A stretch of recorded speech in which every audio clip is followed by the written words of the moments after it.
વડોદરા માંજલપુરમાં કેબલિંગની કામગીરીમાં એકાએક આગ ભભૂકી।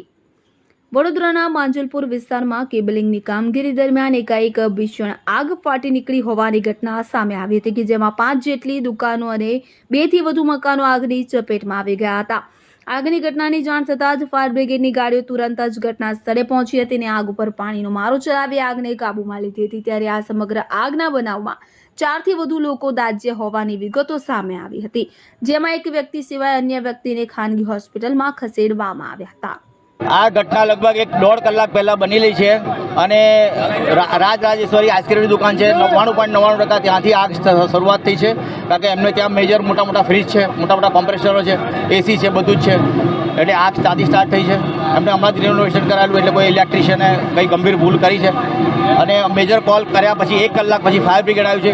હજી સુધી આ ગેસ લાઇનના ભડકા થાય છે, પરંતુ મેઇન ગેસ લાઇન બંધ કરી નથી કોર્પોરેશનના માણસોએ, અને ફાયર બ્રિગેડવાળાને કીધું અમે આગળ જાઓ તો કે પાણીમાં કરંટ ઉતરે છે, તો હજી સુધી જીઈબીવાળા 1.5-2 કલાક થયા પણ જીઈબીવાળા મેઇન લાઇન બંધ કરી નથી, પાવર કટ કર્યો નથી મેઇન ટ્રાન્સફોર્મરમાંથી મેઇન લાઇન બંધ, એટલે આ તંત્ર તદ્દન નિષ્ફળ તંત્ર છે।